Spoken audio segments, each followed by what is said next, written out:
Sono qua in compagnia di Sandro Meggi, il direttore dell'autodromo qua di Varano Melegari, la realtà sportiva o motoristica della regione Emilia-Romagna, della Motor Valley. Una realtà importante. La storia di Varano Melegari, dell'autodromo di Varano, è estremamente interessante. L'autodromo nasce nel 1968, ma nasce intorno a quello che qua era un campo da calcio, il campo da calcio del paese, dove un gruppo di appassionati ha iniziato a fare una semplice addirittura sterrata. All'inizio si divertivano a correrci con le macchine fra di loro.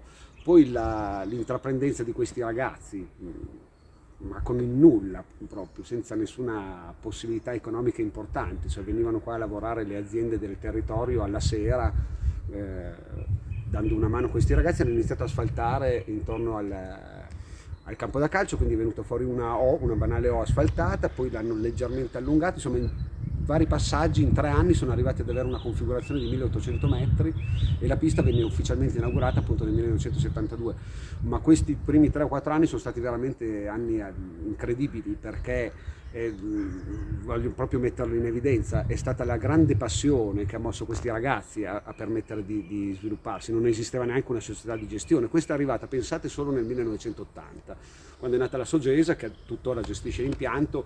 Abbiamo intrapreso un'attività più manageriale, anche se i primi anni sono stati estremamente difficili, perché in quel periodo c'era la grande problematica del rumore, lo stesso paese si spaccò in due, insomma c'è dei discorsi anche quasi folcloristici estremamente divertenti a riguardo.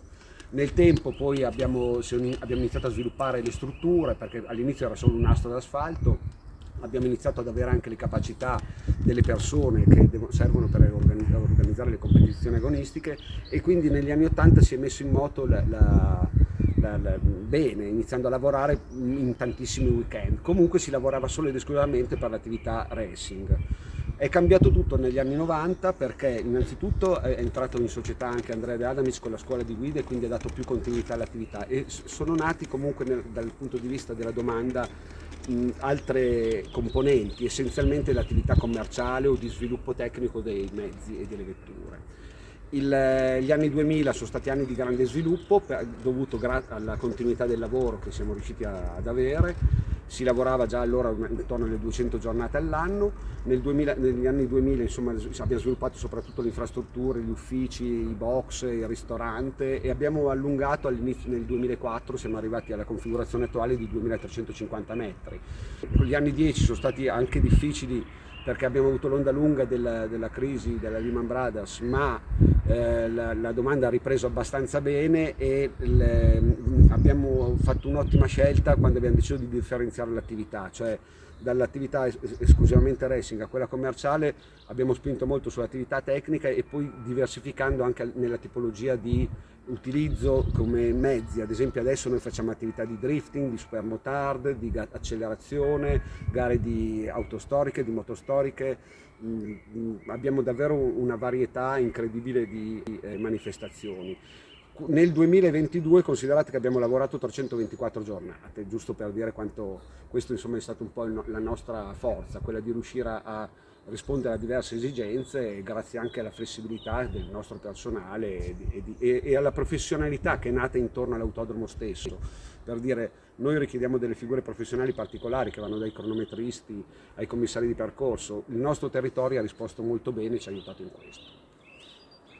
L'autodromo di Varano è stata una palestra importantissima per tutte le persone che hanno attraversato il motorsport. Fin dalle origini, essendo un autodromo piccolo, si presta per quello che è il grande motorsport della Formula 1, per cui da noi sono passati tutti, da Alboreto, i vecchi tempi ricordiamo, ma anche Villeneuve ha corso qua, per non parlare delle moto, dove tutti i ragazzi iniziano a correre ormai a 8-12 anni, per cui li abbiamo avuti tutti. Valentino Rossi ha corso in moto, ma anche in macchina, perché qua debuttò con una Formula Arcobaleno una trentina di anni fa.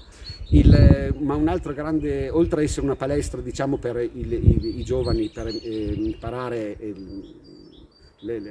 la loro attività, Varano è diventata negli ultimi anni una palestra per le vetture, cioè abbiamo avuto delle auto prestigiosissime che hanno fatto il loro shakedown, il loro sviluppo iniziale qua, e questo succede sia con le auto stradali, vedi la Dallara stradale, che ovviamente fortunatamente l'ha sviluppata facendo tantissimi test qua, ma siamo arrivati ad esempio a vetture come la nuova BMW LMDH preparata per il nuovo campionato Le Mans, che ha fatto lo shakedown qua, ma anche tutti i team di Formula E vengono a provare qua, hanno fatto, la Mercedes provò per prima la vettura per la prima volta qua in autodromo, quindi questo per noi è un fiore all'occhiello importante. Alcune cose non possiamo neppure dirle perché ci sono anche degli sviluppi tecnici infatti nella massima confidenzialità.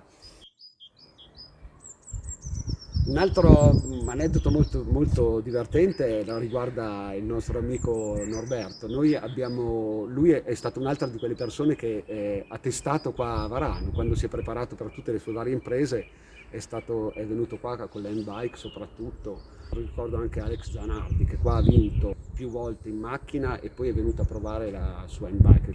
Comunque su Norberto ci sono 1000 aneddoti, una volta l'abbiamo addirittura chiuso dentro, è stato molto divertente.